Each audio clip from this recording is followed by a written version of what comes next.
Hello guys, good morning. Welcome to my new vlog. कैसे हो आप सब लोग? आप सब लोग अच्छे होंगे। मैं भी एकदम बढ़िया हूँ। तो गाइस, हर दिन एक नई शुरुआत है और हर शुरुआत उसकी कृपा से होती है। तो बस भगवान का नाम लेते रहो, बाकी जो होगा अच्छा ही होगा। और गाइस देखो, आज बाहर मौसम इतना अच्छा हो रखा था, इतना सुंदर हो रखा था। बाहर धूप आ रही थी गाइस। मौसम से मैंने सीखा कि बदलते मौसम की तरह ज़िंदगी भी हर दिन एक नया मौका देती है खुद को बेहतर बनाने का। बादल चाहे कितने भी घने हों, सूरज को निकलने से थोड़ी ना रोक सकते हैं। बिल्कुल वैसे ही मुश्किलें सपनों को नहीं रोक सकती बिल्कुल भी। क्योंकि देखो, रात में तो कितना आंधी तूफान हो रहा था, कितनी बारिश हो रही थी, लेकिन सुबह वापस से धूप आ गई और वापस से सूर्यदेव चमकने लग गए और वापस से इतनी भयानक गर्मी होने लग गई। सच में गाइस, रात को बारिश हुई लेकिन सुबह तो पता ही नहीं चला कि रात में बारिश भी हुई होगी। क्योंकि सुबह की धूप देख के तो ऐसा लग भी नहीं रहा था कि रात में बारिश भी हुई होगी।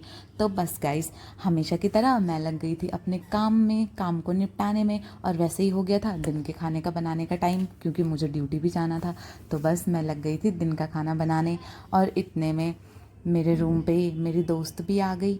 और मेरी दोस्त आई तो मैं सब्ज़ी काट रही थी। मैंने कहा चल मेरी वीडियो बना दे सब्ज़ी काटते हुए। तो उसने मेरी वीडियो बनाई। और गाइस, वो नाइट ड्यूटी करके आई थी तो उसे बहुत थकान लग गई थी, लेकिन उसे नींद नहीं आती भाई, वो सोती नहीं है। और देखो, मेरा व्लॉग देखने लग गई और रिपीट पे रिपीट, रिपीट पे रिपीट, बस खुद को ही देखी जा रही है, खुद को ही देखी जा रही है। हाँ भाई, तू सुंदर है। तो बस गाइस, अब मेरा हो गया था ड्यूटी जाने का टाइम और मैं हो रही थी तैयार। मैंने खाना अभी नहीं खाया था। हाँ, पहले मैंने सोचा मैं थोड़ा रेडी हो जाती हूँ जब तक मेरा भाई आता है। उसके बाद हम दोनों साथ में ही खाना खा लेंगे। और बस फिर मैं रेडी होने लग गई।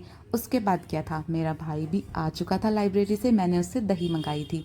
तो गाइस, वो आ गया था तो मैंने उसके लिए खाना लगा दिया। खाने में था नौरंगी दाल, पहाड़ी चावल और दही। और हाँ, ये नींबू इसीलिए है क्योंकि इस दाल में नींबू बहुत टेस्टी होता है। मुझे नहीं पता आप लोगों ने ये दाल खाई होगी नहीं खाई होगी, पर हमारे यहाँ ये नौरंगी दाल होती है और बहुत टेस्टी भी होती है।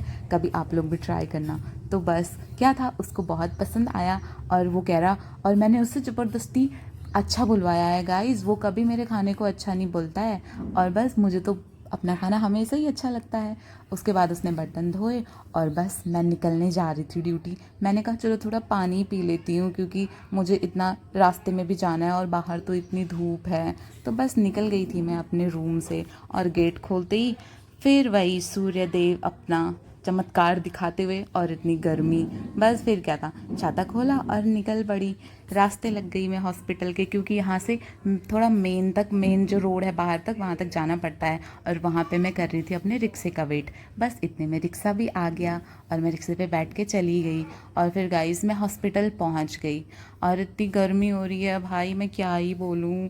फिर हम पहुँच गए थे हॉस्पिटल और लिफ्ट में पहुँचते ही मैंने सबसे पहले फ़ैन ऑन करा। बहुत गर्मी जो हो रही थी, ओ माय गॉड, क्या ही करती। वेल, तो फिर मैं पहुंच गई थी हॉस्पिटल। और हॉस्पिटल पहुंच के मैंने सबसे पहले क्या किया, ऑब्वियसली चेंज ही करा। लेकिन चेंज करने से पहले मैंने सबसे पहले चेंजिंग रूम का एसी ऑन करा। गर्मी और क्या। बस फिर क्या, मैंने फटाक से चेंज करा और ये रहा मेरी ड्रेस। बस फिर बैग उठाया और चल दी आईसीयू में। मुझे मिल गई थी शिवानी दीदी, आज मेरी ड्यूटी इनके साथ थी। तो बस शिवानी दीदी मुझे मिल गई। फिर हम पहुंच गए आईसीयू में। और आईसीयू में बस हमेशा की तरह इतना सारा काम, फाइलें और स्टाफ हैंड ओवर के लिए पकड़ते हुए। हम आते बाद में हैं, स्टाफ हैंड ओवर पहले देने लगता है।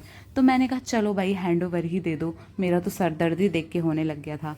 तो बस गाइस, अब मिलेंगे हम आपको सीधा रात की 8 बजे, जब कोई हमें फ्री करने आएगा। तो बस गाइस, रात के 8 भी बज चुके हैं और हम कर रहे हैं वेट, जो आएंगे हमें फ्री करने। और वो थे मेरे दोस्त जो कि आ चुके हैं और आ गए। तो फटाफट उनको हैंड ओवर दे के हम घर जाने लग गए। और ज्योति तो मेरे पीछे ही आ गई कि मुझे तो तेरे साथ ही घर आना है। मैंने कहा पागल, तेरी नाइट ड्यूटी है, तुझे ड्यूटी करनी है। बस फिर फटाक से चेंज किया और हम जाने लग गए। और बाहर देखा तो बाहर मौसम इतना वाव हो रहा था, बारिश हो रही थी। और लिटरली गाइस, मैं तो बारिश में भीगी भीगी गई थी आधे रास्ते तक। शिवानी दीदी मेरा वेट कर रही थी लिफ्ट में। और फिर मैंने कहा चलो शिवानी दीदी आप भी इधर देखो, ये बहुत क्यूट हैं, क्यूट हैं गाइस, देखो है ना बहुत क्यूट। हाँ, तो फिर हम जाने लग गए, उनको उनकी बस मिल गई थी। रोड पे, क्योंकि वो ट्रैवल करती हैं गाइस, वो बस से आती हैं, तो उनको उनकी बस मिल गई थी और मैं भी जाने लग गई थी पैदल पैदल, क्योंकि मुझे लेना था रिक्शा, आधे रास्ते थे और यहाँ इतनी बारिश हो रही थी। मैंने रिक्शा लिया और मैं रूम तक जैसे ही अंदर आ रही थी मैंने देखा ये क्या, इतना सूखा, यहाँ तो एक भी बूंद नहीं टपकी थी बारिश की। मैंने ये चीज़ अपने भाई को बताई तो वो एकदम शॉक था और वो आराम से ठंडी ठंडी हवा ले रहा था। देखा तो वाओ, मसूरी दिख रहा था गाइस, रूम से इतना सुंदर व्यू दिख रहा था। वाओ, दिल खुश हो गया ऐसा व्यू देख के। और देखा तो पाँव में इतनी कीचड़ लग गई थी गाइस मेरी आते आते वहाँ बारिश की वजह से। तो फिर मैंने अपना पाँव धोया और फिर अंदर जाके नहाई, फिर बनाई मैंने रोटी, क्योंकि सब्जी मेरे भाई ने बना दी थी। तो बस मुझे बस रोटियां ही बनानी थी। और रोटी देख के आपका भी मन कर रहा है ना खाने का? कभी आपको भी खिलाऊंगी, ओके। तो गाइज़ मैंने रोटी बनाई और हमने खाना खाया और फिर क्या, मेरा पाँव जल गया गाइज़, मेरा पाँव इतना खतरनाक जल गया। मैं भागते हुए बाथरूम में गई और मैंने सबसे पहले ठंडे पानी से उसको भिगोया। फिर मेरे भाई ने बोला कि इस पर नमक लगा दे। सच में नमक उसने लगाया, मुझे बहुत दर्द हुआ इसको नमक को लगाने में। फिर क्या, मुझे नींद आ रही थी और मैं चली गई बिस्तर में। और मैं हमेशा अपने साथ पानी की बॉटल रखती हूँ गाइस, क्योंकि मुझे सोते हुए भी पानी चाहिए होता है, मुझे रात को भी प्यास लगती है। तो बस फिर क्या था, हम सोने की तैयारी में ही थे, मैं तो बस सोने की तैयारी में ही थी। और क्या, मैंने बाहर देखा खिड़की से तो मौसम क्या भयंकर, बिजली चमक रही है गाइस।